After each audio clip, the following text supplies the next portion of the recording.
Asha Degree. Asha Degree. Asha Degree. Asha Degree. 4 words. That's all it took. I killed Asha Degree. A teenage girl screamed it out loud at a party, and everyone in that room heard her. For over 20 years, nobody said a word. Now, investigators have torn that secret wide open, uncovering a hidden green car, a backpack wrapped in trash bags, and a confession that 3 sisters tried to bury forever. Well, this month now marks more than 26 years since anyone has seen or heard from Asha Degree. The family named as suspects in the Asha Degree case are sharing their side for the first time.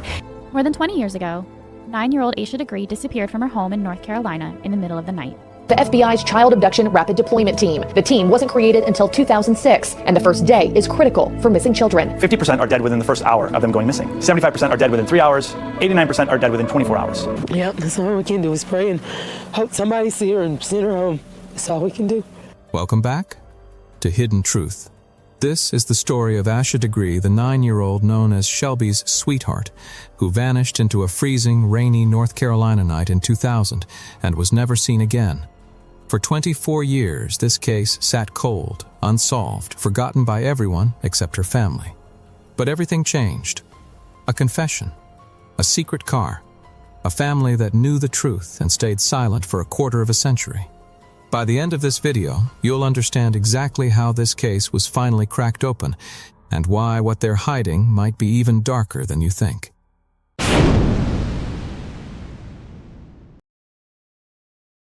Asha Degree was born on August 5, 1990, in Shelby, North Carolina, a small town that would one day carry her name like a wound that never healed. She lived with her parents, Harold and Aquila Degree, and her older brother in a modest duplex on Oakcrest Drive in a quiet rural area on the edge of the Charlotte metro region. Her father worked at a loading dock. Her mother worked at a piano factory. Their days were filled with routine, faith, and family, not screens, not phones, just each other. Asha was a 4th grader at her local school. She was funny, energetic, and known across her community for lighting up a basketball court whenever she stepped onto it. But underneath that joy, she carried something else entirely, a deep, careful caution that shaped almost everything she did. She was terrified of dogs. She refused to walk anywhere alone, even short distances near her own home. When nightmares came, she would crawl onto a mattress beside her brother's bed, just to feel safe until the morning light came through the window. Nothing, absolutely nothing about this child suggested she would ever willingly walk into the dark by herself. So, when the unthinkable happened, no one who knew her could explain it. Why would a girl this careful, this cautious, this attached to her family, vanish into a freezing storm in the middle of the night? The UCT investigators describe Asha as a spirited but shy 4th grader who disappeared from her home in the early morning hours of February 14, 2000, But's FBI wanted poster. The days leading up to her disappearance felt painfully ordinary, which is exactly what makes them so haunting to look back on now. On Friday, February 11, with school closed for the day, Asha spent her time at her aunt's house before heading off to basketball practice that evening, just like she always did. The next day brought the biggest moment of her season, a highly anticipated 4th grade basketball game. And her team lost. It was their first loss of the entire season.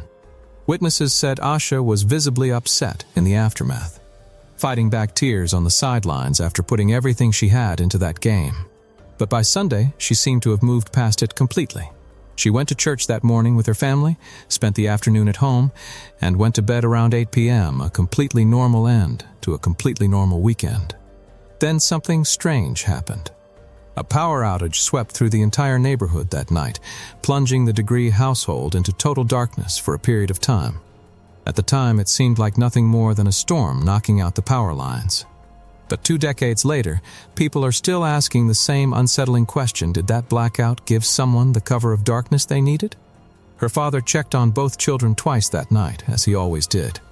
At 12:30 a.m., Asha was fast asleep. At 2:30 a.m., she was still there, resting peacefully beside her brother, exactly where she belonged. 4 hours later, everything changed forever.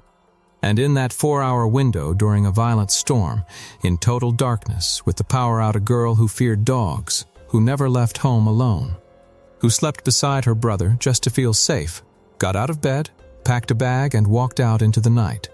This was not a child known for taking risks. This was not a child who craved adventure or independence. Everything about her personality pointed in the opposite direction.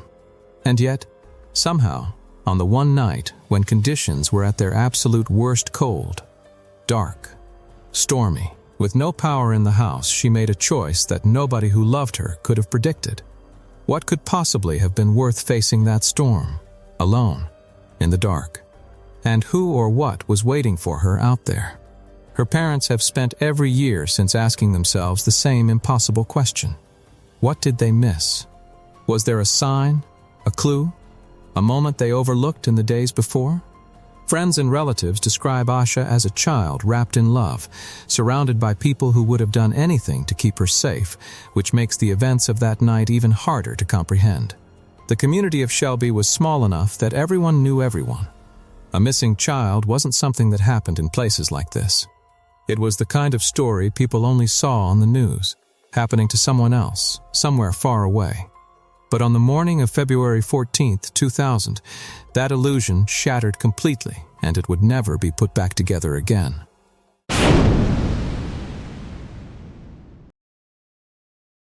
At some point after 2:30 a.m., in the middle of a violent winter storm, 9-year-old Asha Degree got out of bed. Quietly, carefully, she packed a book bag with clothes, family photos, and personal belongings. Then she walked out the front door, into freezing rain and howling wind, completely alone, on a night when no 9-year-old should have been anywhere but tucked safely in bed. By 6:30 a.m., her mother went to wake the children for school, just like every other morning. But Asha's bed was empty. The blankets were pushed aside. She was simply gone. Her brother, who had heard noises sometime in the night, assumed his sister had only gotten up to use the bathroom. He had no idea she was already miles away, walking through a storm in the dark.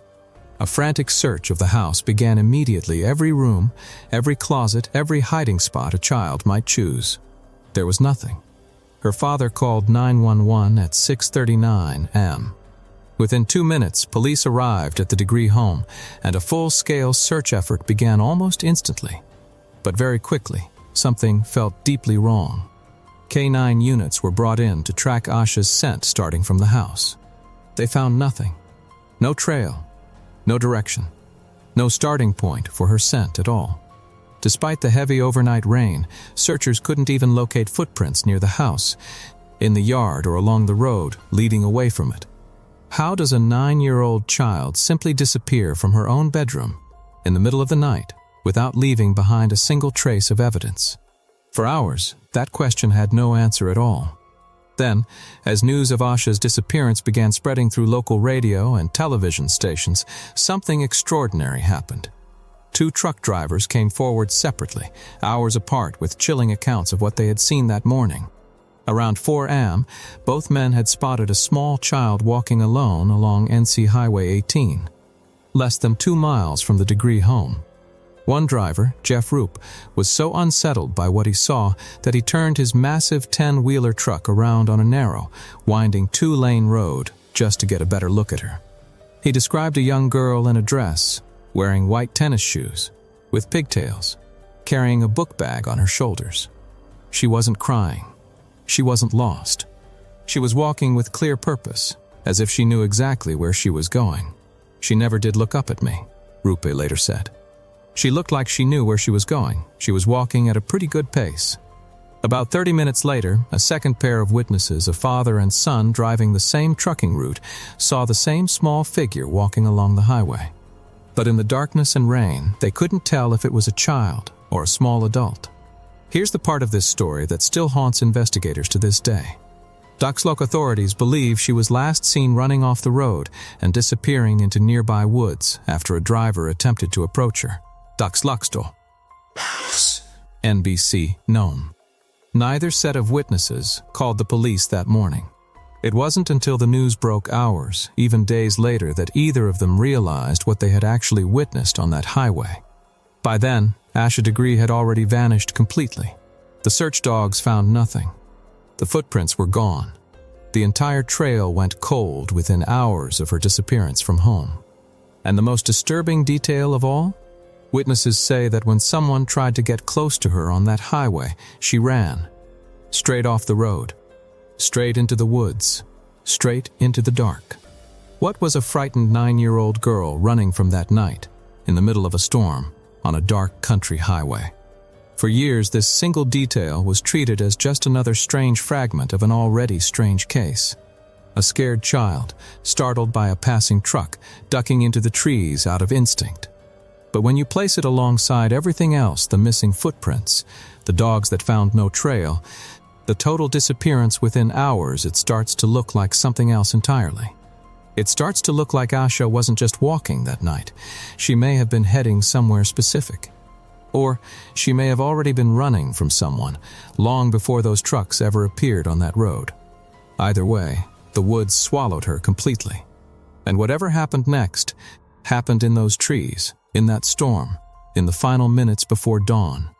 What, or who, was waiting for her on the other side of those trees?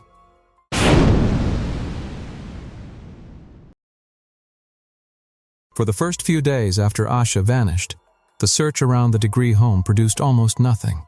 Hundreds of volunteers, K-9 units, and law enforcement officers combed the area, but the rural terrain swallowed every lead. Then, a few days into the search, investigators made a discovery that should have brought relief. Instead, it raised the first real red flag in the entire case. About a mile from Asha's home, searchers found a storage shed belonging to a local resident named Debbie Turner. Inside, they discovered a pencil, a marker, and a Mickey Mouse hairbow. Alongside these items were candy wrappers that matched the exact brand from Asha's Valentine's Day treat bags, the very same treats she had received just days before she vanished. For a moment, it seemed like the breakthrough everyone had been praying for. Maybe Asha had simply gotten lost in the storm, found shelter in this shed, and was still out there somewhere, alive. But almost immediately, that hope began to unravel. This shed was not easy to reach. To get to it, you had to cross a 3-foot-wide gully and pass directly by 6 beagles known for aggressively barking at any stranger who came near. Remember, Asha was terrified of dogs. The idea that she calmly walked past 6 barking dogs, in the dark, in a storm, to reach a hidden shed over a mile from her home simply didn't add up. And then came the detail that changed everything. When investigators examined the shed itself, they found something deeply unsettling.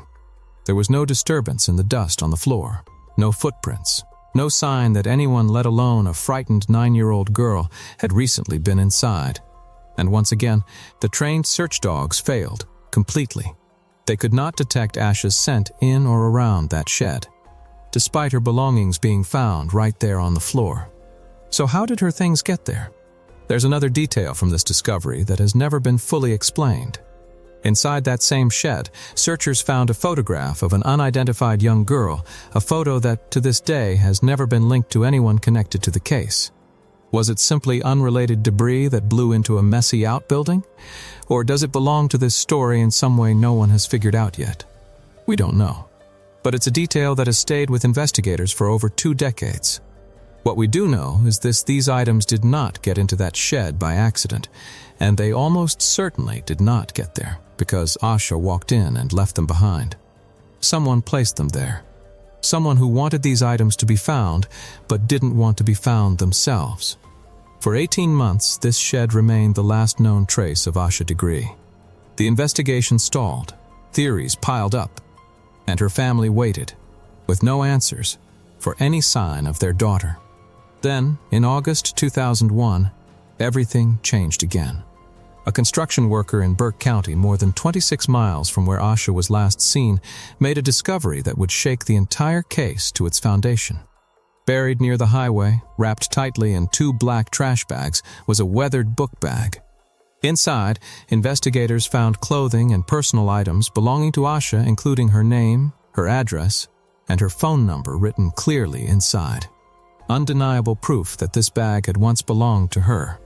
Stroke Tuesday would have been Asha Degree's 35th birthday, 25 years after she vanished from her Shelby home, and the discovery of her book bag, buried in plastic over 26 miles away, only deepened the mystery surrounding her disappearance, Doc Strookst. Queen City knew. But there was something else in that bag. Something that didn't belong to Asha at all. A book from her school library. And a New Kids on the Block t-shirt, a shirt that, according to her family, was never hers. For months, investigators had quietly considered the possibility that Asha had simply wandered too far into the night and succumbed to the cold. This discovery destroyed that theory completely. A 9-year-old girl does not bury her own book bag in plastic 26 miles from home with someone else's clothing inside. Sheriff Dan Crawford put it plainly. It was highly unlikely Asha placed that bag there herself, which meant, for the first time, investigators had to confront a far darker possibility. One or more people had been involved in what happened to Asha Degree. And whoever they were, they had traveled at least 26 miles to make sure her belongings were never found. Why bury it? Why wrap it in plastic? And why leave behind a piece of clothing that didn't belong to her at all?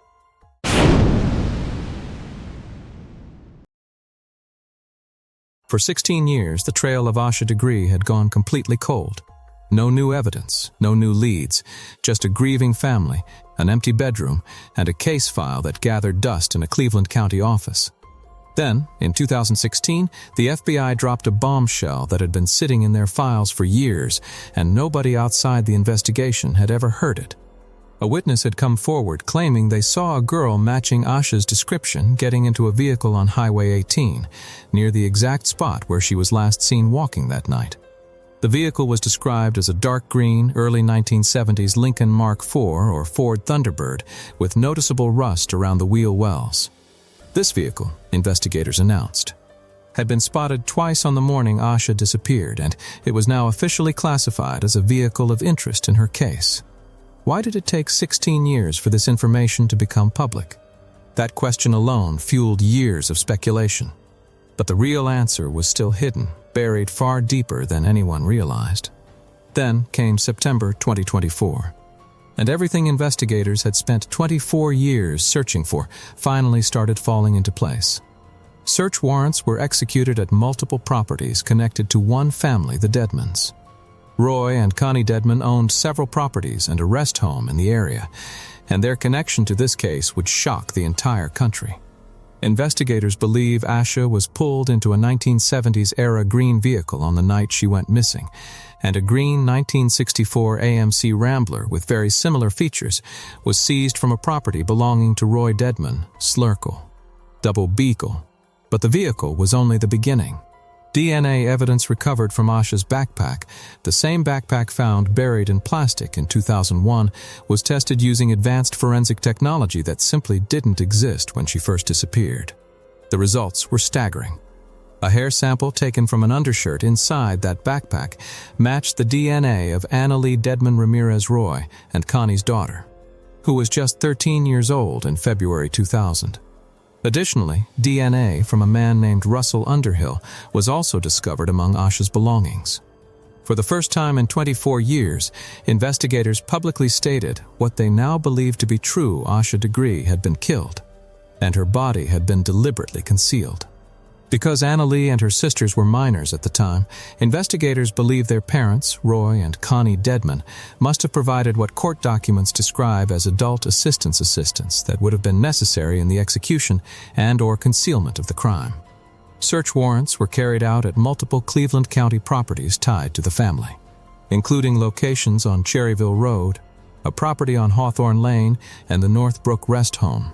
Investigators also focused heavily on a chest-deep hole that Roy Dedmon had reportedly been seen digging on his property years earlier.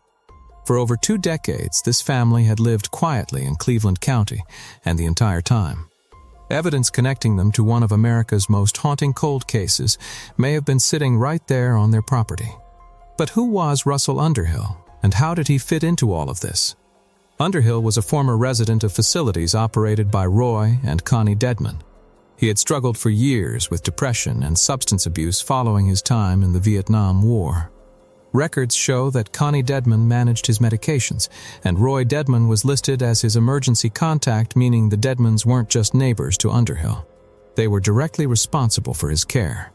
In 2002, Underhill briefly went missing from the rest home before later being found, reportedly seen getting into a red truck.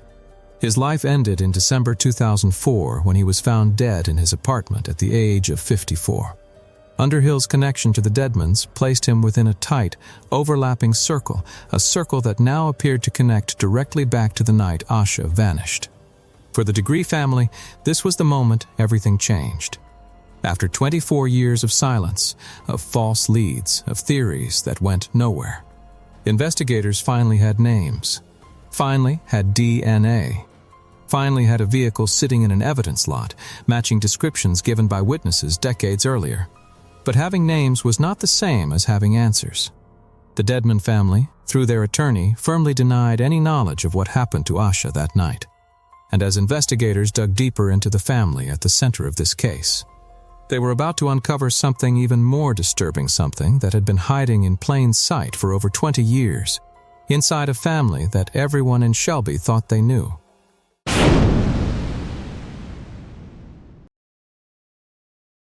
Five days after the February 2025 search warrants were executed, something happened that nobody saw coming. A man walked into the Cleveland County Sheriff's Office and asked to speak with detectives. What he told them would become the single most explosive piece of evidence in this entire 24-year-old case. He explained that back in the mid-2000s. He used to attend bars and house parties with three sisters from a local family, the Dedmon daughters, Lizzie, Sarah, and Anna Lee. At one of these parties, he said, Lizzie Dedmon, visibly drunk, sobbing uncontrollably, said something that has haunted him ever since.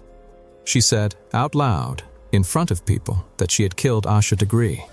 According to his statement, Sarah Dedmon immediately turned on her sister, furious, telling her to shut up.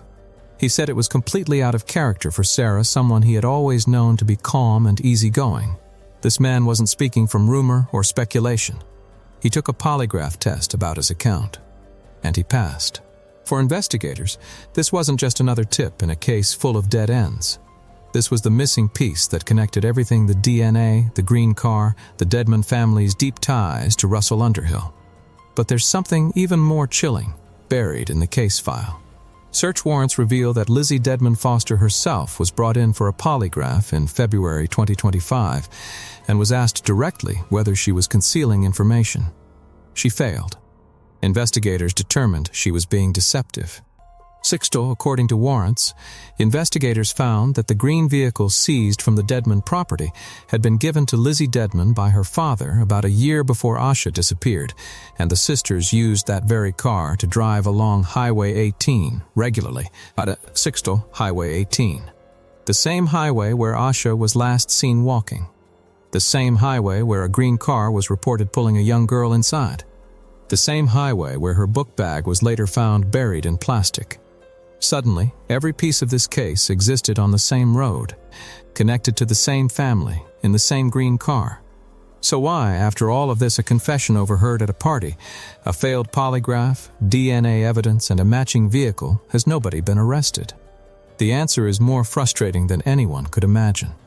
As of February 2026, marking 26 full years since Asha vanished, no charges have been filed against anyone connected to this case. No arrests have been made. The Dedmon family, through their attorney, continues to deny any knowledge of what happened to Asha that night. Investigators have stated clearly that adult assistance from Roy and Connie Dedmon would have been necessary in either carrying out or concealing whatever happened, because their daughters were only 13, 15, and 16 years old in February 2000. Yet despite DNA evidence linking Annalee Dedmon Ramirez directly to Asha's undershirt, despite DNA from Russell Underhill found among her belongings, despite a green car matching witness descriptions sitting in an evidence lot, despite a sister allegedly confessing to murder at a party, the case remains technically unsolved. Building a criminal case from events that happened a quarter of a century ago is extraordinarily difficult. Witnesses' memories fade. Evidence degrades. And without a body, prosecutors face an uphill battle, proving exactly what happened, who did it, and who helped cover it up. Meanwhile, a combined reward of $100,000 now sits on the table for anyone with information that leads to a conviction. And Asha Degree, Asha's mother, still holds on to something many would have given up on decades ago. She still believes, in her heart, that her daughter might somehow be alive. For 26 years, this family has lived in a state no parent should ever have to endure not knowing. not having a body to bury, not having a name to blame, just an empty bedroom, a backpack found in plastic bags, and a green car that sat quietly on someone's property for over 2 decades. Now, for the first time, they have names. They have DNA. They have a confession. What they don't have yet is justice. But the question that started this entire story still remains unanswered. What made a careful, cautious 9-year-old girl walk out of her own home into a freezing storm in the middle of the night? Was she lured outside? Did someone she trusted convince her to leave? Or did something happen inside that house that night that has never been told?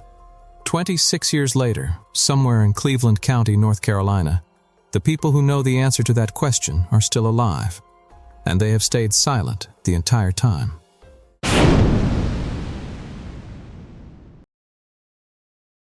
"26 years. That's how long Asha Degree's family has waited for an answer that still hasn't come. This case has so much extensive research behind it, and it's incredibly time-consuming to cover every single angle, the warrants, the text messages, the DNA reports, the timeline of searches spanning over 2 decades.